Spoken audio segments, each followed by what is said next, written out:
मैं institute of engineering and technology doctor APJ Abdul Kalam technical university Uttar Pradesh में assistant professor हूँ। आज की क्लास में हम लोग BMTC 133 कोर्स जिसका नाम है वास्तविक विश्लेषण, उसके खंड 5 जो है फलनों की समाकलनीयता की हम लोग इकाई 16 में कुछ महत्वपूर्ण प्रमेय पढ़ेंगे। पिछले लेक्चर में जैसे हमने रीमान इंटीग्रेशन देखा था, अब उसकी कुछ प्रमेय है, उसके बारे में हम लोग यहाँ पे देखेंगे। तो प्रमेय देखने से पहले कुछ परिभाषा हम लोग देख लेते हैं कि कोई फंक्शन ए बी इंटरवल पर परिभाषित है और एक फलन कैपिटल एफ, एक दूसरा फलन कैपिटल एफ अंतराल आई पर एफ का पूर्वक कहा जाएगा जब उस फंक्शन को हम डिफ्रेंशिएट करें, हमारा फंक्शन स्मॉल एफ मिल जाए। तो जब कैपिटल एफ को हम डिफ्रेंशिएट करें और स्मॉल एफ फंक्शन हमारा मिल जाए तो हम कहेंगे कैपिटल एफ एफ का एंटी डेरिवेटिव है। उदाहरण के तौर पे हम लोग ये देख सकते हैं कि मान लीजिए हमारा function f x equal to x cube है, तो इसका एंटी डेरिवेटिव आपका हो जाएगा f x equal to x square by 4, क्योंकि इसको हम डिफ्रेंशिएट करेंगे तो हमारा ये फंक्शन मिल जाएगा। तो इसका मतलब ये हमारा डेफिनेशन इसमें केस में ट्रू हो गई। तो इस तरीके से और भी फंक्शन के एंटी डेरिवेटिव या पूर्वक हम लोग निकाल सकते हैं। अब एक प्रमेय, पहली प्रमेय ये कह रही है कि हमारा कोई फलन f समाकलनीय है और कैपिटल ए बी जो हमारा क्लोज्ड इंटरवल है उस पर एक फलन हमारा कैपिटल एफ इस तरीके से परिभाषित है कि f x equal to a to x f t d t, integration a to x f t d t, इस एक्स की सभी ए बी इंटरवल के लिए ये ट्रू है। तो ऐसा फलन हमने परिभाषित किया तो निष्कर्ष से निकला कि ए बी पर फलन एफ संतत है, कंटिन्यूअस है। यदि एफ अंतराल ए बी के किसी बिंदु एक्स नॉट पर अगर ये कंटिन्यूअस हो जाता है तो एक्स नॉट पर कैपिटल एफ अवकलनीय होगा। दूसरी भाषा में इसको कह सकते हैं एफ डैश, मतलब इसका derivative at x not equal to f x not. प्रमेय 2, हमने फंक्शन उस तरीके से डिफाइन किया जैसे अभी पिछली प्रमेय में कि f x equal to integration a to x f t d t, x belongs to closed interval a b, और दिया क्या है हमारा कि एफ फलन हमारा संतत है, कंटिन्यूअस है, और कैपिटल एफ इस तरीके से परिभाषित है। पिछली प्रमेय में भी हम लोगों ने इस तरीके से लिया था। तो f dash x equal to f x होगा एक्स की उन वैल्यूज के लिए जो क्लोज इंटरवल ए बी में लाई कर रही है। तो जो हमारे पूर्वक होते हैं वो यूनिक नहीं, अद्वितीय नहीं होते हैं। मान लीजिए कोई फंक्शन हमारा है, उसके दो या दो से ज्यादा भी पूर्वक हो सकते हैं। उदाहरण के तौर पे अगर आप जैसे कि साइन इनवर्स एक्स है माइनस कोसाइन इनवर्स एक्स है, तो इसको आप अगर डिफरेंशिएट करें तो यही हमारा फंक्शन मिल जाता है 1/√1 माइनस एक्स स्क्वायर। तो इसका मतलब किसी भी फंक्शन के दो पूर्वक हो सकते हैं। तो प्रोपोजिशन 1 में हम कह सकते हैं कि माना हमारा ए बी अंतराल पर फंक्शन एफ के दो पूर्वक f1 f2 हैं, तो दोनों पूर्वक के बीच में कांस्टेंट का डिफरेंस होगा। अगर आप कहेंगे f2x minus f1x equal to constant, तो मतलब एक से ज्यादा हमारे पूर्वक हो सकते हैं। फंडामेंटल थ्योरम ऑफ कैलकुलस ये कह रही है, मान लिया हमारा कोई फंक्शन f है जो क्लोज इंटरवल ए बी पर कंटिन्यूअस है और f का कोई भी एंटी डेरिवेटिव एग्जिस्ट कर रहा है, वो एंटी डेरिवेटिव हमारा कैपिटल F है। तो integration a to b f x d x की वैल्यू जो होगी f b minus f a, और ये दिया हुआ है कि इस फंक्शन का एंटी डेरिवेटिव एग्जिस्ट कर रहा है। तो मतलब इस पर f b upper limit point पर वैल्यू और लोअर लिमिट पॉइंट पर वैल्यू, तो इनका डिफरेंस ही होता है। तो इसको हम लोग देख भी सकते हैं। मान लिया हमारे इस इंटीग्रल की वैल्यू निकालनी 0 to 1 2 to power x dx, तो सबसे पहले हमें जानना होगा कि क्या ये 2 to पावर x का एंटी डेरिवेटिव एग्जिस्ट करता है या नहीं करता है। तो अगर हम इसकी बात करें तो इसका एंटी डेरिवेटिव ये हो जाएगा f x equal to 2 to power x upon log 2।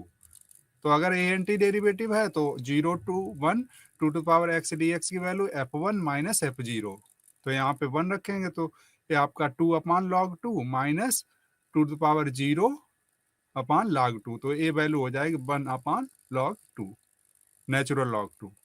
तो फंडामेंटल थ्योरम आप कैलकुलस से अगर किसी फंक्शन का एंटीडेरिवेटिव एग्जिस्ट कर रहा है तो उसकी वैल्यू निकाल सकते हैं।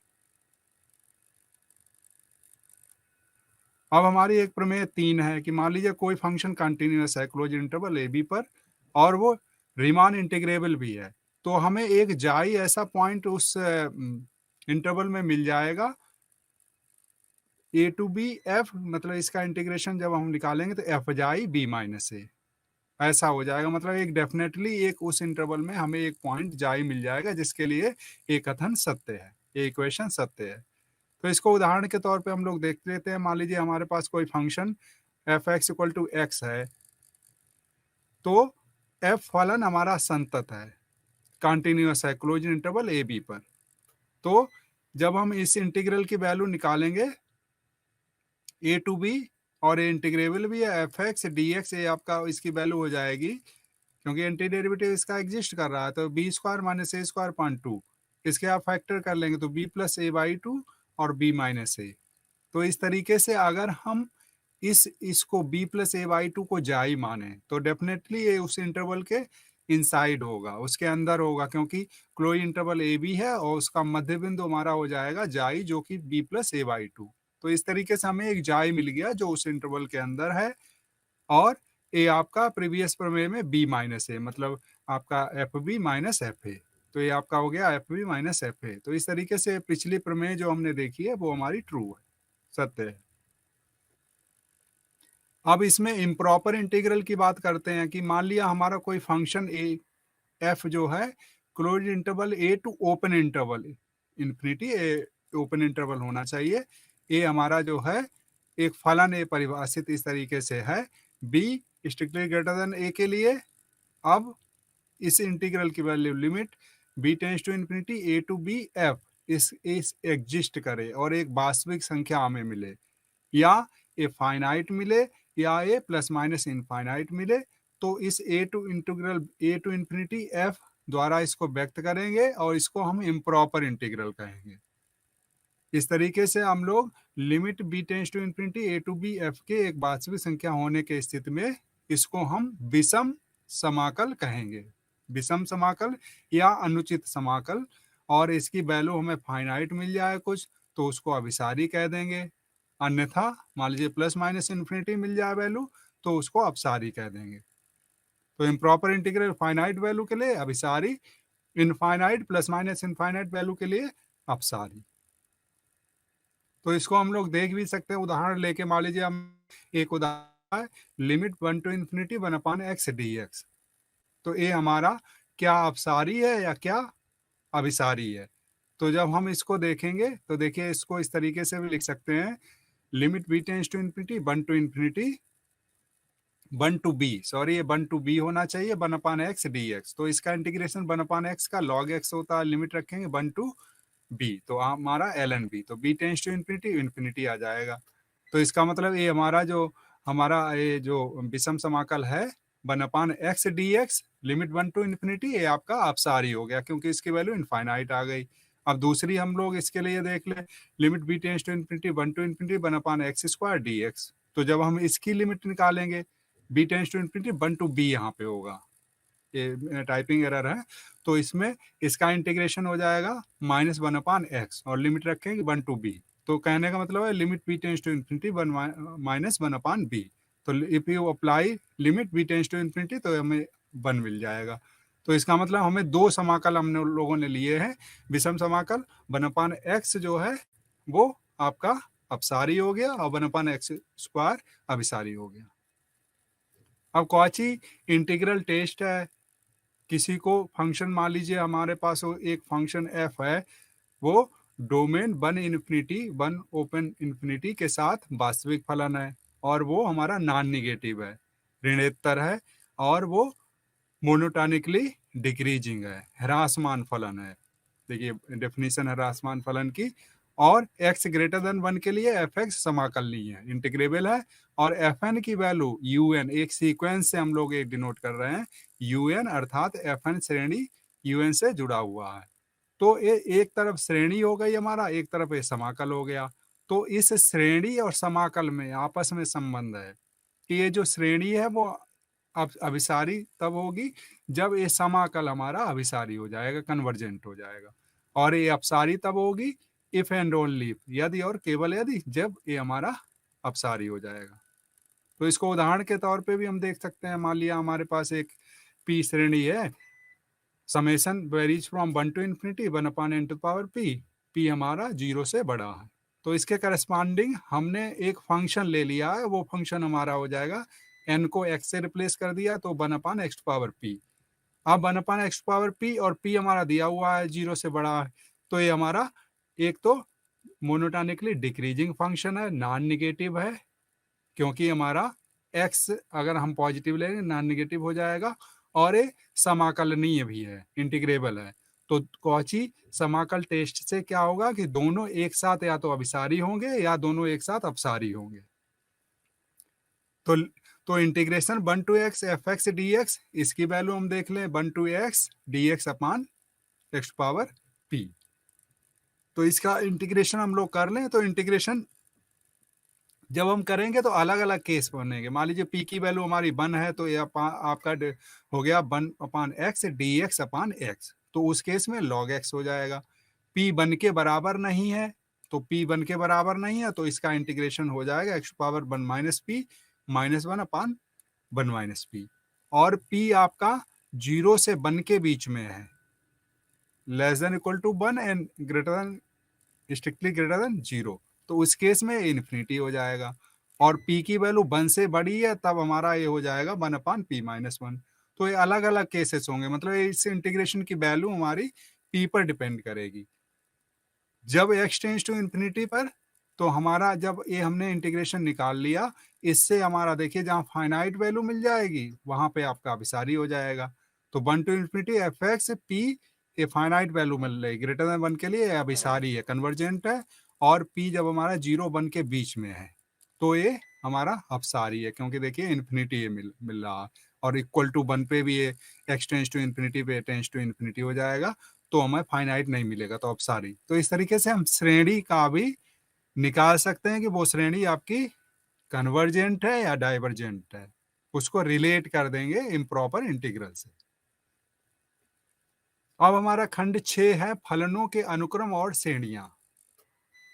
तो अभी तक हम लोगों ने अनुक्रम देखे थे, रियल सीक्वेंसेस, वास्तविक अनुक्रम। अब फलनों के अनुक्रम मतलब ऐसा अनुक्रम जिसके एलिमेंट्स फलन है, और उनकी श्रेणियां भी हम लोग देखेंगे। तो फलनों के अनुक्रम को जान लेते हैं।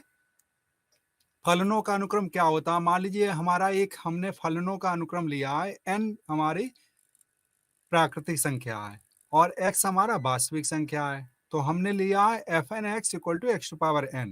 तो n की वैल्यू जब हमारी 1 रहेगी तो ये आपका हो जाएगा x, n की वैल्यू 2 रहेगी x, x square, x to power 3 and so on. तो हमें f1 f2 f3 up to fn, इसका nth टर्म जो आपका x पावर n हो जाएगा। तो ये हमारे फलनों के अनुक्रम है, ये एलिमेंट्स हैं, पहला एलिमेंट, दूसरा एलिमेंट, तीसरा एलिमेंट, इस तरीके से।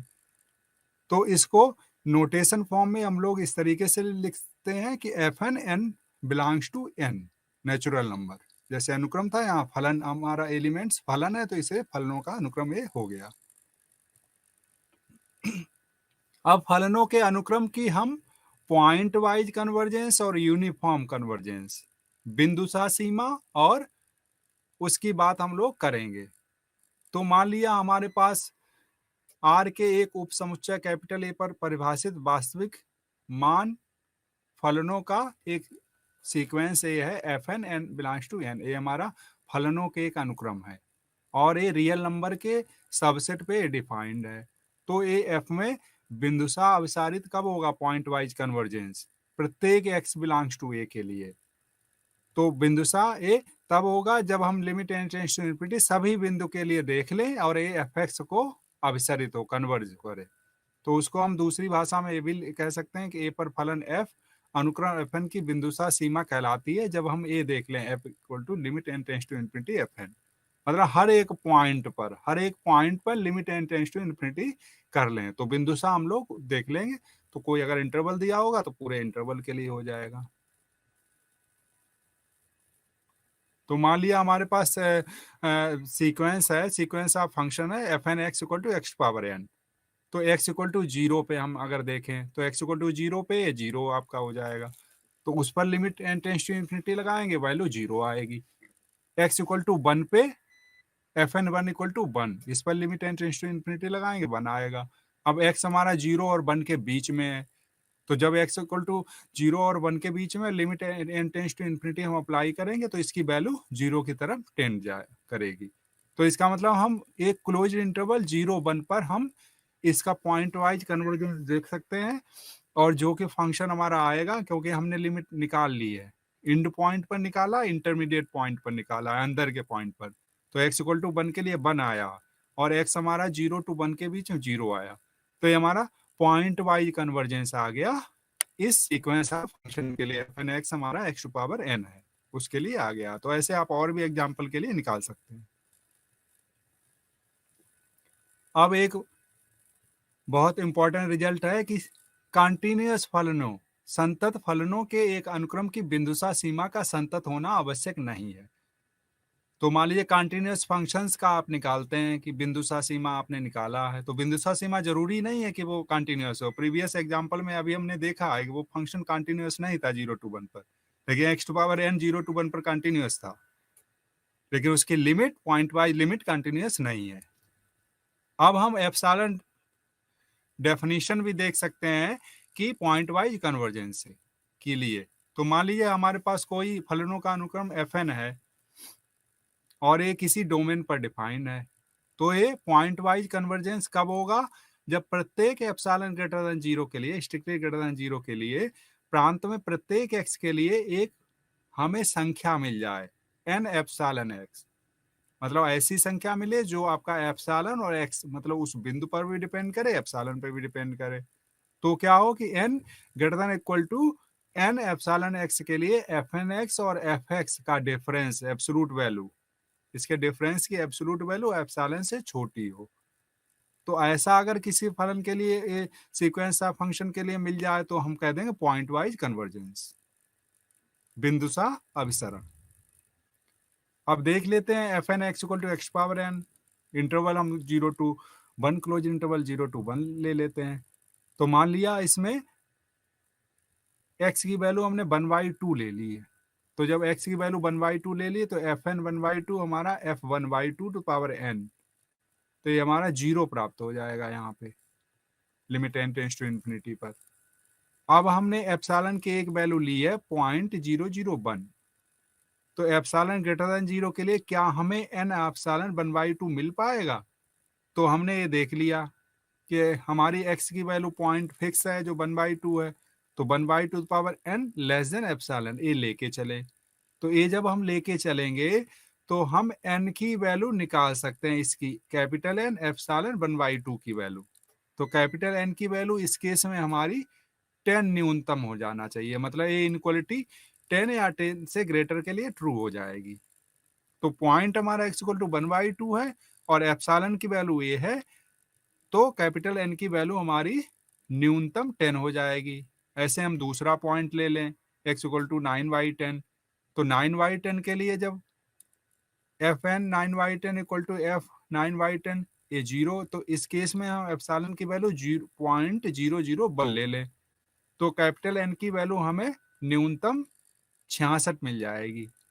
तो इसका मतलब हर पॉइंट और एप्सिलॉन के लिए, हर पॉइंट और हर वैल्यू एप्सिलॉन के लिए हमें एक कैपिटल एन वैल्यू मिल जा रही है।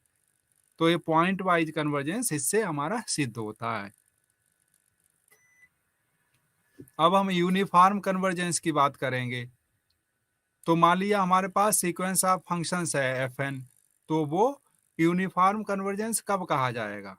जब एप्सिलॉन ग्रेटर देन 0 के लिए हमें एक प्राकृतिक संख्या एन नॉट का ऐसा मिल जाए कि प्रत्येक x बिलोंग्स टू s के लिए n जब हमारा n नॉट से बड़ा हो, मतलब क्योंकि यूनिफॉर्म कन्वर्जेंस हम किसी सेट पे बात करेंगे, वो आपका क्लोज्ड इंटरवल ओपन इंटरवल भी हो सकता है, f n x minus f x less than epsilon. यहाँ पे प्रीवियस से डिफरेंस है कि जो एन नॉट की वैल्यू आएगी वो एप्सिलॉन पर आश्रित है तथा एक्स पर आश्रित नहीं होगी। मतलब जो हमारी इनइक्वालिटी है वो सभी x बिलोंग्स टू x के लिए ट्रू हो जाएगी। तो इसको अगर ऐसा हो जाता है तो हम इसको यूनिफॉर्म कन्वर्जेंस या एक समानता अभिसरण इसको कहते हैं। और परिभाषा से हम लोग ये भी देख सकते हैं कि यदि फलनों का एक अनुक्रम एक समानता अभिसरित है तो वो बिंदुशः अभिसारी होगा, मतलब यूनिफॉर्म कन्वर्जेंट है तो पॉइंट वाइज कन्वर्जेंस होगा ही, और जस्ट रिवर्स ट्रू नहीं है। तो हम लोग देख सकते हैं, मान लीजिए हमारे पास कोई सीक्वेंस ऑफ फंक्शन है x upon 1 plus l x, तो लिमिट टेंड्स टू इन्फिनिटी इसमें लगाएंगे, x की वैल्यू open interval close interval 0 to open interval infinity ये है मान लीजिए, तो ये पॉइंट वाइज कन्वर्जेंस होगा, n टेंड्स टू इन्फिनिटी की वैल्यू के लिए ये टेंड्स टू 0 होगा, तो ये पॉइंट वाइज कन्वर्जेंस है। अब f n x minus zero का जब हम डिफरेंस निकालेंगे तो x upon 1 plus n x, तो x की वैल्यू 0 टू इन्फिनिटी में है, ओपन इंटरवल इन्फिनिटी में, तो 1 अपान n से लेस आएगा, इसको हम लेस देन एप्सिलॉन मान लेंगे। इसका मतलब हमें n एक ऐसा मिल गया कि ऐसा n जो 1 अपान एप्सिलॉन से ग्रेटर हो, ऐसी हमें एक वैल्यू मिल गई। तो 1 अपान एप्सिलॉन का हम ग्रेटेस्ट इंटीजर ले लेंगे। मान लीजिए 1 अपान एप्सिलॉन आपका आएगी 0.5 है, तो उसका ग्रेटेस्ट इंटीजर मतलब वो 1 के बड़े के लिए वो इनक्वलिटी ट्रू हो जाएगी। तो इस तरीके से इस फंक्शन के लिए हम लोग देख सकते हैं, मतलब हमें एक n मिल जाएगा। तो ऐसे और फंक्शन के लिए भी देख सकते हैं। तो ये हमारा यूनिफॉर्म कन्वर्जेंस है, क्योंकि हमें n की वैल्यू मिल गई है और वो n की वैल्यू एप्सिलॉन पे ही डिपेंड कर रही है, x पर डिपेंड नहीं कर रही है, उससे फ्री हो गई है। अब कुछ प्रमेय है इस पर कि सीक्वेंस ऑफ फंक्शन कोई भी है वो कैपिटल S पर परिभाषित है। तो ये आपका यूनिफॉर्म कन्वर्जेंस कब होगा, जब ये एफ एन माइनस एफ इसका नॉर्म टेंस टू 0 होगा, और नॉर्म यहाँ पे सुप्रीमम नॉर्म है, और सुप्रीमम नॉर्म इस तरीके से डिफाइन होता है f n x minus f x, इसका हम एब्सोल्यूट वैल्यू का डिफरेंस ले लें x बिलोंग्स टू s। तो अगर ऐसा हो जाए तो ये यूनिफॉर्म कन्वर्जेंस हो जाएगा। अब हम यूनिफॉर्म कॉची सीक्वेंस की बात कर लें, सीक्वेंस ऑफ फंक्शंस। तो मान लीजिए हमारे पास एक सीक्वेंस ऑफ फंक्शन है एफ एन है, तो यदि प्रत्येक x बिलोंग्स टू x के लिए epsilon greater than 0 there exist n not belongs to capital N, मतलब ऐसी एक प्राकृतिक संख्या हमें मिल जाए कि mn हमारा उस संख्या से बड़ा हो या उसके बराबर हो, तो f n x minus f m x epsilon से छोटा हो, इसकी एब्सोल्यूट वैल्यू एप्सिलॉन से छोटी हो, तो वो आपका एक समता कॉची सीक्वेंस हो जाएगा।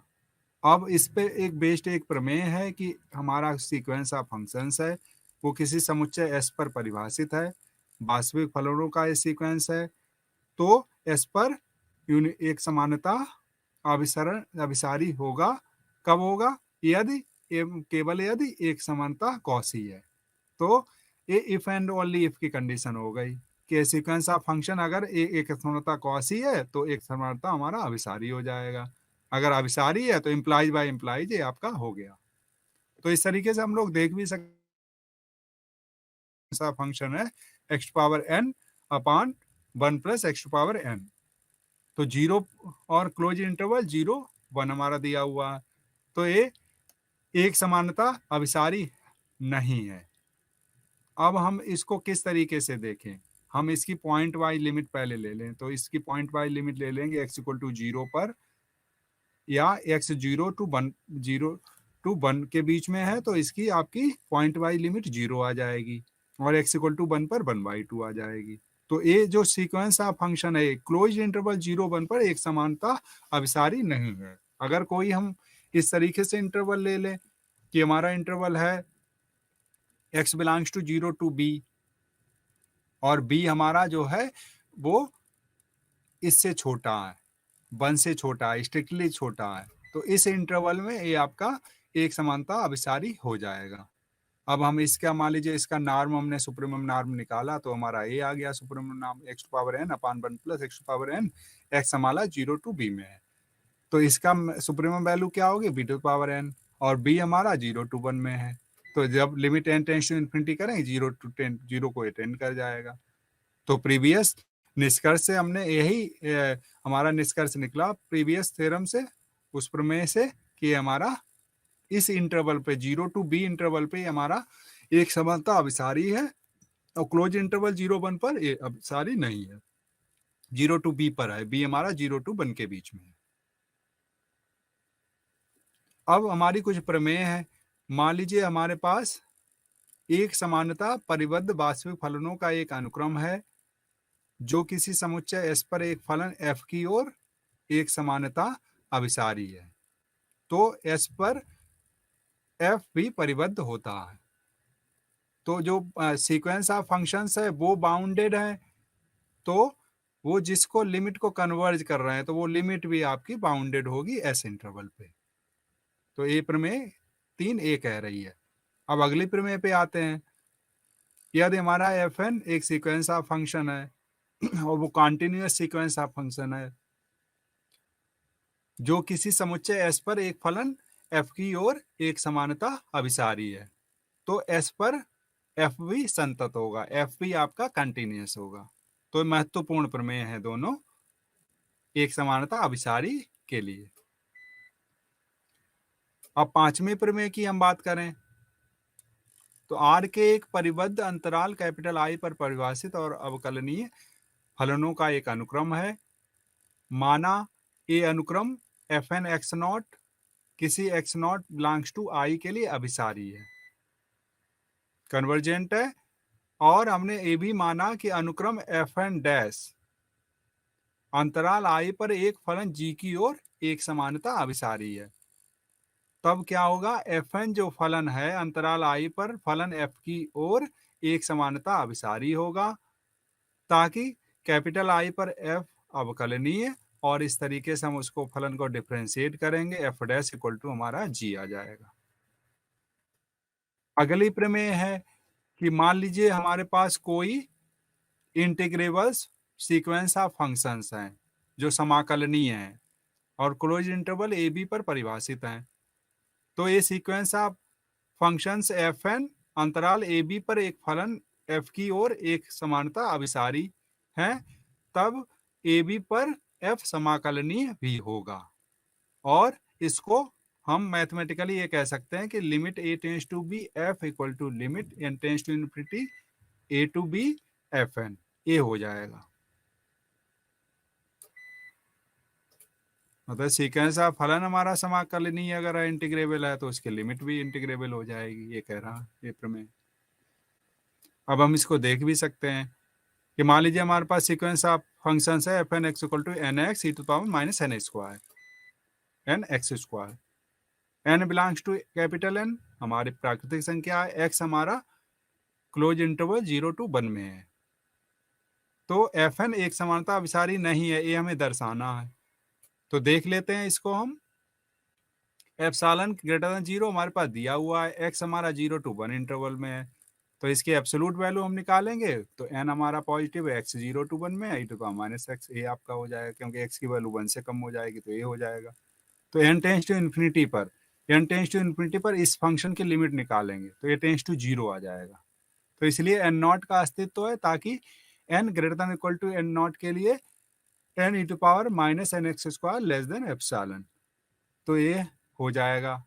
अब ये 2 से के साथ मिलकर एक कथन हमें ये दे देगा कि nx हमारा e to power minus nx square less than epsilon for n greater than equal to n not. तो इससे हमें ये प्राप्त होता है कि हमारा बिंदुशः अनुक्रम यूनिफॉर्म कन्वर्जेंस हमारा ये हमारा पॉइंट वाइज कन्वर्जेंस आ गया। अब हम देख लें प्रमेय, साथ ही हमें 0 to 1 fx इक्वल टू 0 ये प्राप्त है, और 6 प्रमेय द्वारा अभिसरण एक समान है, तो ये हमारा इक्वल आना चाहिए, limit n tends to infinity 0 to 1 fn x dx equal to 0। तो हम पहले दोनों अलग अलग हम वैल्यू निकाल लें, 0 to 1 fn x dx, तो इसकी वैल्यू हमारी हो जाएगी यहाँ पे, अगर हम करेंगे x e to power minus n x square, उसको इंटीग्रेट करेंगे, उसमें लिमिट रख देंगे, तो हमारी लिमिट इसका इंटीग्रेशन fn x को इंटीग्रेट करेंगे minus e to power minus n x square आएगा, लिमिट 0 to 1 रख दिया, तो ये 1/2। जब हमने 1 रखा तो ये हमने 0 रखा, 1 रखा, तो ये हमारा मिल गया 1 minus e to power n, क्योंकि x इक्वल टू 1 रखेंगे, x इक्वल टू 0 रखेंगे, तो ये आ गया। तो हम देखें कि एक हमारा एक्सप्रेशन की वैल्यू ये आ रही है, दूसरे एक्सप्रेशन की value limit n tends to infinity 0 to 1 f n x d x. तो इसकी वैल्यू क्योंकि इस पर लिमिट एफ एक्स हो जाएगी, वो 0 आ जाएगी। तो इसका मतलब दोनों इक्वल नहीं है। तो इसका मतलब इक्वल नहीं है, तो ये हमारा यूनिफॉर्म कन्वर्जेंस नहीं है। पॉइंट वाइज कन्वर्जेंस था, तो पिछली प्रमेय से हमने ये निष्कर्ष निकाला कि हमारा यूनिफॉर्म कन्वर्जेंस नहीं है। अब फलनों की श्रेणियां को हम लोग देखते हैं। अब हमने सीक्वेंस ऑफ फंक्शंस देख लिया, और हम लोग जानते भी हैं कि हमारे सीक्वेंस से सीरीज बन जाती है। उनके टर्म्स का, सीक्वेंस के टर्म्स का सम कर दीजिए तो उससे सीरीज बन जाएगी। तो मान लीजिए F1 F2 F3 ये हमारे जो है वो सीक्वेंस ऑफ फंक्शंस हैं। तो उसके टर्म्स को सम कर दो तो F1 plus F2 plus F3 and so on. तो इस तरीके से लिखेंगे limit n tends to sorry sum varies from 1 to infinity Fn। तो ये हमारा सीरीज ऑफ फंक्शन हो गई। अब सीरीज के लिए क्या इंपॉर्टेंट होता है? सीरीज के लिए इंपॉर्टेंट होता है कि वो कन्वर्जेंट है या नहीं है, कन्वर्जेंट है या डाइवर्जेंट है। तो वो हम लोग देखते हैं। और उसका सम क्या आएगा ये भी इंपॉर्टेंट है कि समेबल है। अगर समेबल है, सम आ सकता है, तो सम क्या आएगा? पहले तो कन्वर्जेंट है या नहीं, कन्वर्जेंट है तो उसका सम क्या आएगा। ये सीरीज के लिए इंपॉर्टेंट होता है। तो किसी भी सीरीज को, जैसे हमने सीरीज में रियल की सीरीज के लिए हम लोग ये भी देखा था हम लोगों ने कि हम nth पार्शियल सम से ही सीरीज कन्वर्जेंस है या डाइवर्जेंस है क्या है, हम लोग ये निकालते हैं। तो मान लीजिए हमारे पास सीक्वेंस ऑफ फंक्शंस हैं, आर के उपसमुच्चय कैपिटल एस पर परिभाषित वास्तविक फलनों का अनुक्रम है, और summation n varies from 1 to infinity f n के आंशिक योगफलों पार्शियल सम एस एन से हम इसको डिनोट कर रहे हैं। तो एस वन हमारा हो जाएगा पहला पद, एस एन एस टू पहले दो पदों का योग, एस थ्री तीन पदों का योग। तो ऐसे एस एन हमें एक सीक्वेंस मिल जाएगा। तो एस वन एस टू, तो ये हमें सीक्वेंस ऑफ फंक्शन मिल गया। तो nth पार्शियल सम हमने निकाला, तो वो एक हमें दूसरा सीक्वेंस ऑफ फंक्शन मिल गया। अब इस सीक्वेंस ऑफ फंक्शन अगर हम ये हमारा पॉइंट वाइज कन्वर्जेंस, अगर ये हमारा f को पॉइंट वाइज कन्वर्जेंस है, तो ये सीरीज हमारी जो है वो बिंदुशः अभिसारी हो जाएगी, पॉइंट वाइज कन्वर्जेंट हो जाएगी। तो सीक्वेंस ऑफ फंक्शन के लिए हमने nth पार्शियल सम का सीक्वेंस ऑफ फंक्शंस बनाया, और उससे हम लोगों ने ये निष्कर्ष ये निकाल लिया कि ये हमारा nth पार्शियल सम का जो सीक्वेंस ऑफ फंक्शंस हैं, तो वो हमारा अगर पॉइंट वाइज कन्वर्जेंस होंगे तो सीरीज हो जाएगी, क्योंकि सीरीज nth पार्शियल सम पे डिपेंड करती है, उसका कन्वर्जेंस और डाइवर्जेंस। तो ये sequence of function s n हमारा एस एफ की ओर एक समानता अभिसारी यूनिफॉर्म कन्वर्जेंस कब होगा? जब ये सीरीज यूनिफॉर्म कन्वर्जेंस कब होगी? जब ये सीक्वेंस ऑफ फंक्शन हमारा जो है यूनिफॉर्म कन्वर्जेंस हो जाए। और ये अभिसरित नहीं होता है हमारा सीक्वेंस ऑफ फंक्शंस, तो ये हमारी ये सीरीज अभिसरित नहीं होगी, मतलब ये हमारी डाइवर्जेंट हो जाएगी। तो इसको हम एक उदाहरण के तौर पे भी हम लोग देख लेते हैं कि मान लीजिए हमारे पास एक सीक्वेंस ऑफ फंक्शन है f n x equal to x power n. X हमारी वास्तविक संख्या है, एन हमारे प्राकृतिक संख्या है। तो सिग्मा एफ एन मतलब हमें एक सीक्वेंस ऑफ इस एक सीरीज ऑफ फंक्शंस हमारी ऐसी है, sigma x power n, n varies from 1 to infinity. तो हमारा इस तरीके से आ जाएगा x, x square, x cube and so on. तो इस सीरीज को अगर हमने देखा होगा तो ये गुणोत्तर श्रेणी है एक्स टू पावर एन, क्योंकि हम जानते हैं कॉमन रेशियो हमारा इसमें है x, x square, x cube and so on. तो कॉमन रेशियो हमारा एक्स है। अब इस ए एक्स के वैल्यू पर निर्भर करेगी। तो एक्स मान लिया हमारा मॉड एक्स लेस देन 1, मतलब एक्स हमारा -1 to 1 के बीच में है, तो ये सीरीज जो है हमारी अभिसारी हो जाएगी, कन्वर्जेंट हो जाएगी। और x इक्वल टू 1 पे या x की वैल्यू हमारी 1 से बड़ी है, मतलब इसके अलावा ये आपकी अपसारी डाइवर्जेंट हो जाएगी। और x जब हमारा 1 से छोटा है, तो ये गुणोत्तर श्रेणी से हम लोग इस गुणोत्तर श्रेणी का सम आपने देखा भी होगा, इनफाइनाइट सीरीज 1 + x + x² उसका होता था 1/1 - x। यहाँ पे x + x² and so on, तो उसका योगफल हमारा x/(x)(1 - x) हो जाएगा। तो इसका ये देखिए, यहाँ से x is not equal to, this is not equal to define, this is not defined at x equal to 1। तो इस तरीके से हमने इस सीरीज ऑफ फंक्शंस के लिए देखा कि ये सीरीज ऑफ फंक्शन जो है ये फलन श्रेणी है। ये ओपन इंटरवल -2 1 पर ये हमारी जो है बिंदुसा अभिसारी है, उसका सम आएगा, पॉइंट वाइज जो लिमिट आएगी वो x/(1 - x) आएगी, और बाकी के लिए ये हमारा अपसारी हो गया। x की वैल्यू 1 है, अब 1 से बड़ी है, मतलब इस डोमेन के अलावा। अब इस पर बेस्ड हमारी प्रमेय 1 है। fn हमारा एक बाउंडेड वास्तविक मान फलन है। ये सीक्वेंस ऑफ फलन बाउंडेड है, जो r के कुछ उपसमुच्चय r पर परिभाषित है। यदि की और श्रेणी हमारी ये जो फलन श्रेणी है sigma n varies from 1 to infinity fn, ये एक समानता अभिसारी है, तो f s पर परिबद्ध होता है। तो ये जो हमारी ये श्रेणी है ये हमारी एक समानता अभिसारी है, तो फलन f s पर परिबद्ध होगा। दूसरी प्रमेय क्या है कि हमारा r के किसी उपसमुच्चय कैपिटल R पर परिभाषित हमारा जो सीक्वेंस ऑफ फंक्शंस है, और प्रत्येक n belongs to natural number के लिए एक संतत वास्तविक फलन है, और ये श्रेणी जो है n varies from 1 to infinity fn, ये f की ओर एक समानता अभिसारी है, तो f s पर संतत होगा। तो ये रिजल्ट्स हमें माइंड में रखने हैं कि उसमें हमारा था एक समानता अभिसारी था तो परिबद्ध की बात हुई थी। इस प्रमेय में बात है एक समानता अभिसारी है तो f संतत होगा, इसकी बात हुई है। तो अलग अलग दोनों में कंडीशन दी हुई है।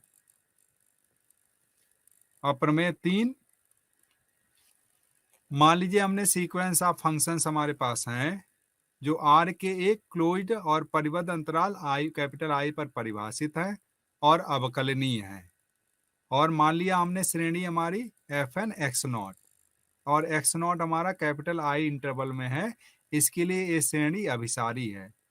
और ए भी हमने माना कि कैपिटल I पर ए श्रेणी सिग्मा fn डैश ये एक समानता अभिसारी है, तब I पर सिग्मा fn फलन f की ओर एक समानता अभिसरित होगा, ताकि I पर f अवकलनीय होगा तथा f dash equal to sigma fn dash होगा। तो ये भी रिजल्ट हमें याद रखना है। पदसा अवकलन की बात इसमें हो गई। पदसा अवकलन, टर्म बाय टर्म डिफरेंशिएशन। अब पदसा हम समाकलन की बात करते हैं, क्योंकि ये टर्म की बात हुई है, यहाँ पे टर्म बाय टर्म डिफरेंशिएशन है, ये टर्म बाय टर्म इंटीग्रेशन की बात होगी। तो मान लिया हमने कोई वास्तविक फलन fn है जो हमारा एक अंतराल ab पर समाकलनीय है, इंटीग्रेबल है, और श्रेणी हमारी fn अंतराल ab पर फलन f की ओर एक समानता अभिसरित हो रही है, तब f हमारा ab पर अवकलनीय होगा, और इसको इस तरीके से कह सकते हैं कि limit a to b fx dx equal to summation n varies from 1 to infinity limit a to b fn x dx, ये हमारा होगा। तो ये हमारा टर्म बाय टर्म एक हमारा अवकलन था प्रमेय 3 में, और ये हमारा प्रमेय 4 में टर्म बाय टर्म इंटीग्रेशन है। तो देखिए इंटीग्रेशन यहाँ पे हो रहा है, टर्म बाय टर्म डिफरेंशिएशन और टर्म बाय टर्म इंटीग्रेशन, लेकिन ये हमारा एक समानता अभिसारी के लिए श्रेणी के लिए ही है, ये ध्यान रखना है इसमें।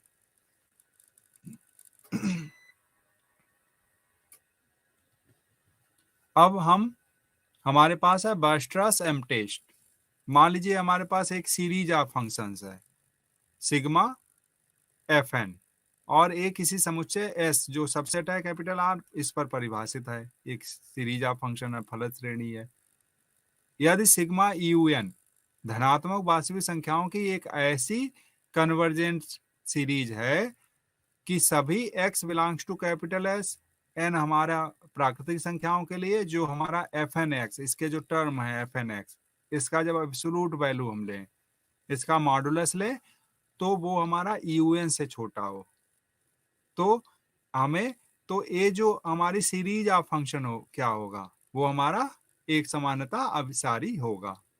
तो मतलब हमें एक सीरीज ऐसी अगर मिल जाए, इसके जो टर्म्स हैं वो इस यूएन से लेस हो, उसकी एब्सोल्यूट वैल्यू यूएन से लेस हो, यूएन से, और ये हमारी धनात्मक श्रेणी है और कन्वर्जेंट है, पॉजिटिव टर्म और कन्वर्जेंट। तो इस टेस्ट से हम लोग सीरीज का हम निकाल सकते हैं कि वो अभिसारी होगी, अपसारी होगी, क्या होगी। तो एक उदाहरण देख लेते हैं। मान लीजिए हमारे पास इंटरवल है 0 to पाई, और उस सीरीज ऑफ फंक्शन के टर्म है f n x equal to sine x upon factorial n. तो हमें ये दर्शाना है कि सीरीज ऑफ फंक्शन जो है ये इस इंटरवल पर क्या एक समानता अभिसारी होगी या नहीं होगी। यदि f x equal to sigma n varies from 1 to infinity f n x, अगर ऐसा है तो इस इंटीग्रेशन की वैल्यू निकालनी है।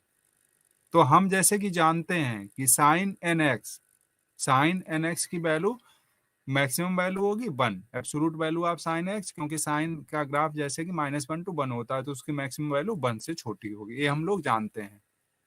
और ये उन वैल्यूज के लिए जानते हैं जब हम x हमारा 0 to पाई हो, तो हम ग्राफ से भी देख सकते हैं 0 to पाई में साइन एन एक्स की वैल्यू हमारी 1 से छोटी होगी, और n हमारा प्राकृतिक संख्याएं है, तो इसका मतलब इसकी वैल्यू हमारी 1/फैक्टोरियल n से छोटी होगी। अब हम इसके ये देखिए, जब श्रेणी आप इसके करस्पॉन्डिंग जब हम श्रेणी लेंगे तो लिमिट वो summation varies from 1 to infinity 1/फैक्टोरियल n। तो इस ए सीरीज देखिए, ए हमारी धनात्मक सीरीज है क्योंकि n की value 1 to infinity 1 to infinity, तो धनात्मक श्रेणी है। और इस श्रेणी का हम कन्वर्जेंस जानते हैं, वो कन्वर्जेंट भी है। तो इस सीक्वेंस ऑफ फंक्शंस के लिए हमें एक धनात्मक श्रेणी मिल गई, क्योंकि इस सीरीज ऑफ फंक्शन के लिए हमें ये सीक्वेंस, उसके टर्म सीक्वेंस ऑफ फंक्शन में मिला, और उसको हमने देख लिया 1/फैक्टोरियल से छोटा है। तो वेस्ट्रास टेस्ट से हम लोग कह सकते हैं, क्योंकि ये अभिसारी है, ये सीरीज ऑफ फंक्शन जो हमारा है ये भी एक समानता अभिसरित होगा। तो प्रमेय 4 द्वारा हम लोगों ने हमने प्रमेय 4 से हम लोग ये भी निष्कर्ष निकाल सकते हैं कि एक समान सातत्य हमें प्रमेय 4 द्वारा पदानुसार समाकलन के रूप में अनुमति प्रदान करता है, मतलब टर्म बाय टर्म इंटीग्रेशन भी हो जाए क्योंकि एक समानता अभिसरित हो गया। बस उसके करस्पॉन्डिंग हमें सीरीज निकालनी है। अब हम इंटीग्रेशन की value 0 to pi F x d x की वैल्यू हमने निकाली, क्योंकि टर्म बाय टर्म इंटीग्रेशन हो जाएगा। तो यहाँ पे summation n varies from 1 to infinity 0 to pi f n x d x, इस तरीके से इसको लिख सकते हैं। तो summation varies from 1 to infinity 0 to pi, और इसकी वैल्यू हमारी है sine n x upon factorial. तो इसको इंटीग्रेट कर सकते हैं। तो इंटीग्रेट इसको करेंगे माइनस कोसाइन एन एक्स, और लिमिट रख देंगे 0 to पाई, तो हमारा ए आ जाएगा। अब एन की वैल्यू समथिंग ए रख देंगे, एन की वैल्यू 1 2 3, तो इस तरीके से हमारा मिल जाएगी, ये वैल्यू मिल जाएगी।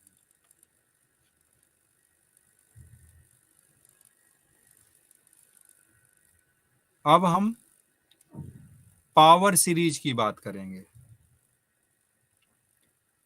पावर सीरीज हम लोग, मान लीजिए हमारे पास एक सीरीज ऑफ फंक्शन इस तरीके से n varies from 0 to infinity f n, घात श्रेणी एक तब कहलाएगी यदि f n x equal to f n x जो हमारा यहाँ पे आ रहा है वो a n x minus c to power n, और एक्स हमारा वास्तविक संख्या है, एन की वैल्यू 0 1 2 3 इस तरीके से है। तो ये यहाँ पे हम रख देंगे, तो ये हमारा हो जाएगा a n x minus c to power n. तो जब एन की वैल्यू 0 रख देंगे तो a naught x minus c to power 0, जो कि आपका 1 हो जाएगा। दूसरा टर्म आ जाएगा a 1 x minus c to power 1। तीसरा term a 2 x minus c to power 2। तो इस तरीके से हमें एक घात श्रेणी, एक पावर सीरीज हमें मिल जाएगी। और ये पावर सीरीज, ये ध्यान देने वाली बात है, ये हमारी x equal to c point के अबाउट है, या हम कह सकते हैं ये हमारी power series x equal to c, x minus c की पावर्स में है या x इक्वल टू सी के अबाउट है, जहां c कोई भी हमारी एक वास्तविक संख्या है। उदाहरण के तौर पे हम बहुत सारी घात श्रेणी ले सकते हैं, जैसे n varies from 1 to infinity, लेकिन ध्यान देने वाली बात है ये हमारा समेशन के इनसाइड जो भी क्वांटिटी होगी वो n इक्वल टू 0 पर डिफाइन होना चाहिए। ऐसा ना हो x to power n upon n करें, n varies from 0 to infinity, तो x to power n upon n की वैल्यू 0 के लिए वो हमारा डिफाइन नहीं रहेगा। तो जो समेशन के इनसाइड है ये हमारा n इक्वल टू 0 ऑनवर्ड से उसके लिए डिफाइन होना चाहिए। तो हमें sigma n varies from 0 to infinity x to power n, तो ये हमारी एक घात श्रेणी हो गई, और ये हम कह सकते हैं यहाँ पे c की वैल्यू हमारी 0 है, मतलब ये 0 के अबाउट हमारी है। और जैसा कि हम ये जानते ही हैं, इसको एक्सपेंड आप करिए तो ये हमारा हो जाएगा x square and so on. तो ये हमारी एक गुणोत्तर श्रेणी है जिसका हमारा कॉमन रेशियो x है, क्योंकि x ये हमारा x ये हमने रखा है n इक्वल टू 0, तो 1 plus x square and so on, तो इसमें x हमारा कॉमन रेशियो है। और हम ये भी जानते हैं कि ये जो सीरीज ऑफ फंक्शन है ये अभिसारी है x की वैल्यू जब हमारी मॉड x 1 से छोटा हो, मतलब x की वैल्यू जब ओपन इंटरवल -1 to 1 में हमारा लाई करेगा तो ये हमारी सीरीज ऑफ फंक्शन जो है वो कन्वर्जेंट होगी। अब दूसरी घात श्रेणी हम लोग ले सकते हैं कि n varies from 0 to infinity x to power n upon factorial n, तो ये हमारी वेल डिफाइंड हो गई क्योंकि फैक्टोरियल 0 की वैल्यू 1 हो जाएगी, तो ये हमारी दूसरी घात श्रेणी है। तो इस तरीके से हम sine nx upon factorial n varies from 0 to infinity, या हम ले लें sine sigma n varies from 0 to infinity sine nx upon n+1। तो ऐसे बहुत सारी हम घात श्रेणी ले सकते हैं।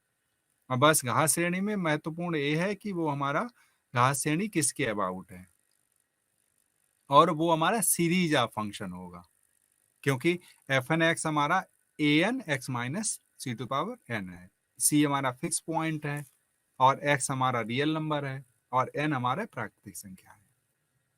तो इसको हमने fn(x) से डिनोट किया, तो एक हमारी घात श्रेणी हो गई। अब घात श्रेणी हमारी कोई भी हमने ले लिया, मान लीजिए n varies from 0 to infinity an x power n, तो उसके लिए हमने एक रो ऐसा डिफाइन किया जिसको limit supremum of an mod of an। तो हमारा जो इस तरीके से हमने ये जो डिफाइन किया है an टू पावर 1/n, तो इस तरीके से हमने जो ये लिमिट सुप्रीमम डिफाइन किया है ये हमारा या तो फाइनाइट आ सकता है या हमारा ये इनफाइनाइट आ सकता है। तो दो पॉसिबिलिटी है, परिमित आएगा या अनंत आएगा। तो दी हुई श्रेणी की अभिसरण त्रिज्या कैपिटल R तो इस तरीके से परिभाषित होगी। तो कैपिटल R जो रेडियस कन्वर्जेंस उस हमारे घात श्रेणी का होगा, उस पावर सीरीज का होगा, तो वो हमारा 0 होगा यदि रो हमारा इन्फिनिटी है, और 1/रो रेडियस ऑफ कन्वर्जेंस को 1/रो कहेंगे जब हमारा रो 0 टू इन्फिनिटी है, 0 से इन्फिनिटी तक है, मतलब रो इक्वल टू इन्फिनिटी पे हमारा 0 ये आ जाएगा। 1/रो जब हमारा रो फाइनाइट है तो ये हमारा 1/रो हो जाएगा, और रो इक्वल टू 0 आ जाएगा तो हमारा ये इन्फिनिटी आ जाएगा। तो रो इक्वल टू रो की वैल्यू आ सकती है कुछ भी, रो की वैल्यू फाइनाइट है तो ये 1/रो ये रेडियस ऑफ कन्वर्जेंस हो जाएगा। रो की वैल्यू इनफाइनाइट है तो 1/इन्फिनिटी मतलब 0 रेडियस ऑफ कन्वर्जेंस हो जाएगा। तो ऐसे रो की वैल्यू हमारी 0 है तो इन्फिनिटी, तो ये रेडियस ऑफ कन्वर्जेंस की पॉसिबिलिटी हुई कि वो हमारा फाइनाइट है या इनफाइनाइट है या 0 है।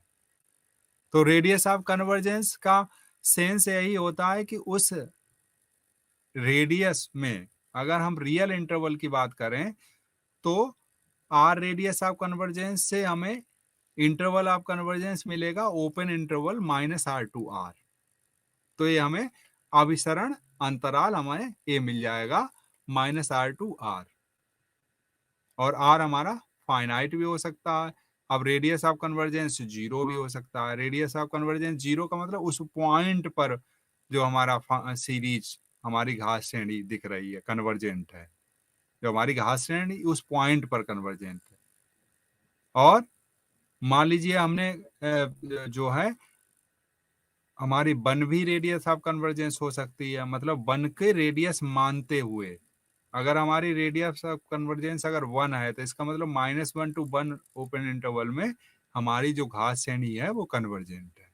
ऐसे 100 भी हो सकती है रेडियस ऑफ कन्वर्जेंस, तो -100 to 100 इंटरवल में वो घास श्रेणी हमारी जो है वो कन्वर्जेंट है। तो इस रेडियस ऑफ कन्वर्जेंस की यही इंपॉर्टेंस है कि वो जो हमारी घास श्रेणी है वो उस रेडियस ऑफ कन्वर्जेंस के करस्पॉन्डिंग हमें एक ओपन इंटरवल मिल जाएगा, इंटरवल ऑफ कन्वर्जेंस। तो उस इंटरवल ऑफ कन्वर्जेंस में वो हमारा घास श्रेणी कन्वर्जेंट हो जाएगी, अभिसरित हो जाएगी। तो इस तरीके से हम दूसरे में 2 डायमेंशन में भी हम लोग देख सकते हैं इसको। तो ये तो 1 डायमेंशन में, क्योंकि 1 डायमेंशन में रेडियस हमारा हो जाएगा -r to r।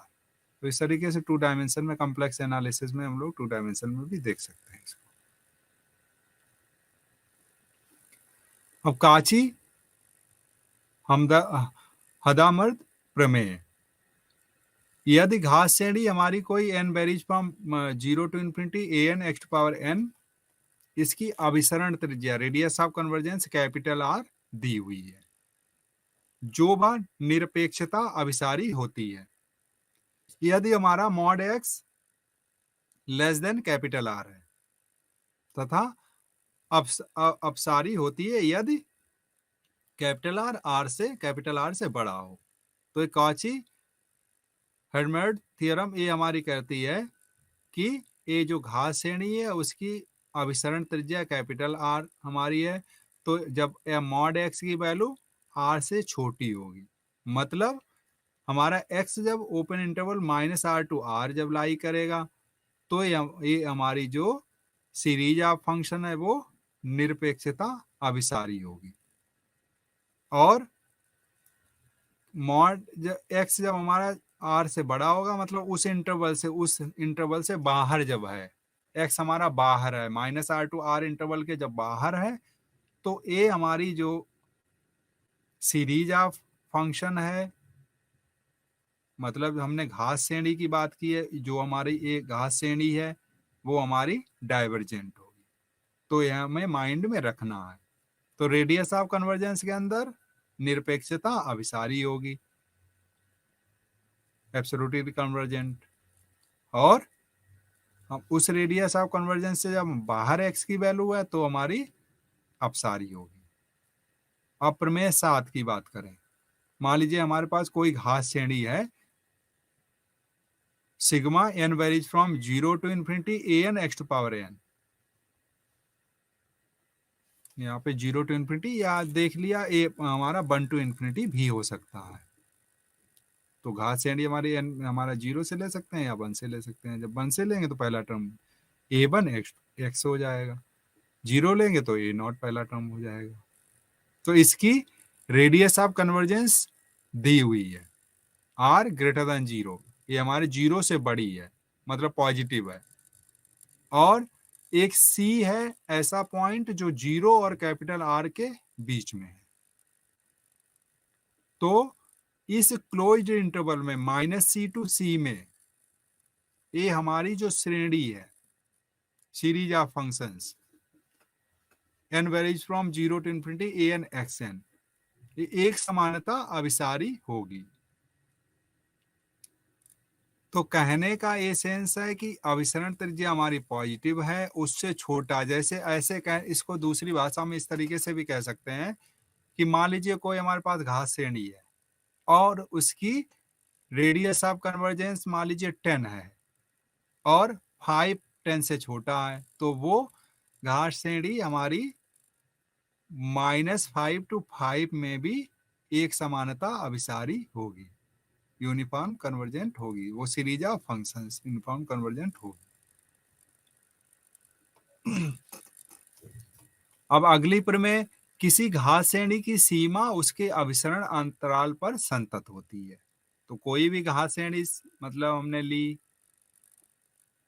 Power series ली, उसकी लिमिट निकाली और वो लिमिट उसके अभिसरण अंतराल पर संतत होगी। अर्थात यदि सभी x belongs to this open interval -r to r के लिए एफ एक्स हमारा है summation n varies from 0 to infinity an xn, तो -r टू r इस ओपन इंटरवल पर f हमारा संतत होगा। मतलब जो हमारी घात श्रेणी आएगी उसकी जो लिमिट आएगी, जो एफ एक्स यहाँ पे दिख रही है, वो f हमारा जो है वो संतत होगी, f हमारा संतत होगा। तो प्रमेय 8 ये कह रही है। और इस जो घात श्रेणी है उसका अभिसरण अंतराल हमें दिया हुआ, मतलब interval of convergence x belongs to -r to r। तो ये हमें ध्यान रखना है। मतलब इसमें दो ही चीजें इंपॉर्टेंट है कि किसी घात श्रेणी की रेडियस ऑफ कन्वर्जेंस और किसी घात श्रेणी का इंटरवल ऑफ कन्वर्जेंस, क्योंकि रेडियस ऑफ कन्वर्जेंस से इंटरवल ऑफ कन्वर्जेंस हमें मिल जाएगा। तो ऐसे विभिन्न घात श्रेणियां हैं उसकी, हो सकता है कि कुछ फाइनाइट इंटरवल भी हो सकता है, इंटरवल कुछ मतलब फाइनाइट रेडियस ऑफ कन्वर्जेंस हो सकता है, और उसका जीरो भी हो सकता है रेडियस ऑफ कन्वर्जेंस, उसका इनफाइनाइट भी रेडियस ऑफ कन्वर्जेंस होता है। जैसे हमने वहां पे वो देखा था कि जैसे e टू पावर x है, तो e टू पावर x अगर हम रियल वैल्यूड फंक्शन की बात करें तो उसकी पावर सीरीज लिखें, तो उसकी पावर सीरीज, क्योंकि e टू पावर x सभी जगह डिफरेंशियल फंक्शन है, तो उसकी रेडियस ऑफ कन्वर्जेंस इनफाइनाइट आ जाती है। तो मतलब उसका जो हमें उसके करस्पॉन्डिंग जो हमें सीरीज मिलेगी वो हमारी जो है वो e to power x function को कन्वर्ज करेगी, और वो रेडियस ऑफ कन्वर्जेंस, किस रेडियस ऑफ कन्वर्जेंस में वो एक्सपेंशन ट्रू होगा तो वो इन्फिनिटी आ जाएगा। अब में 9 की बात करते हैं। किसी घात श्रेणी को उसके अभिसरण अंतराल में अंतर्विष्ट किसी भी संवृत और परिबद्ध अंतराल पर पदशः समाकलित किया जा सकता है, मतलब टर्म बाय टर्म इंटीग्रेशन। तो कोई घात श्रेणी है, उसका अभिसरण अंतराल दिया हुआ है, अंतर्विष्ट किसी भी संवृत ओपन और बाउंडेड इंटरवल पर, जो हम टर्म बाय टर्म इंटीग्रेशन कर सकते हैं। तो ये हमारा प्रमेय 9 हो गया। अब प्रमेय 10, एक घात श्रेणी को उसके अभिसरण अंतराल में पदशः समाकलित किया जा सकता है। तो ये उसी से संबंधित हमारी दूसरा ये टर्म बाय टर्म डिफरेंशिएशन की ये प्रमेय है सीरीज ऑफ फंक्शंस के लिए। अब हम कोई भी एग्जाम्पल लेके भी इसको देख सकते हैं। मान लीजिए हमारे पास an sigma n varies from 0 to infinity an x power n, तो इसकी हमें रेडियस ऑफ कन्वर्जेंस निकालनी है, और an हमारा n टू पावर -1/n। तो जैसा कि हम डेफिनेशन से जानते हैं कि rho equal to limit supremum an to power 1/n, तो इसकी पावर 1/n निकालेंगे तो n टू पावर -1/n आ जाएगा। तो n टेंड्स टू इंफिनिटी के लिए सीमा निकालना है, इसको हम b मान लेंगे, फिर इसका हम लॉग ले लेंगे, और लॉग लेने के बाद हम रो की वैल्यू निकाल लेंगे, जैसा कि हम जानते हैं कि r इक्वल टू 1/रो होता है। तो उससे हमारी इस सीरीज ऑफ फंक्शंस के लिए रेडियस ऑफ कन्वर्जेंस आ जाएगी r इक्वल टू 1, मतलब इंटरवल ऑफ कन्वर्जेंस हमारा -1 to 1 आ जाएगा। तो इस तरीके से हम लोगों ने इस कोर्स में सीक्वेंस ऑफ फंक्शन के बारे में भी जाना है और सीरीज ऑफ फंक्शंस के बारे में जाना है, और हमने किसी फंक्शन की रियल वैल्यूड फंक्शन की कॉन्टिन्यूटी डिफरेंशिएबिलिटी के बारे में भी जाना है, और उसकी क्या इंपॉर्टेंट महत्वपूर्ण प्रमेय होती हैं, जैसे कि रॉल्स थ्योरम और भी बहुत सारी थ्योरम, हमने कॉची मीन वैल्यू थ्योरम, तो उसके बारे में भी जाना है। फंक्शन की लिमिट कॉन्टिन्यूटी क्या होती है उसके बारे में भी स्टडी किया है।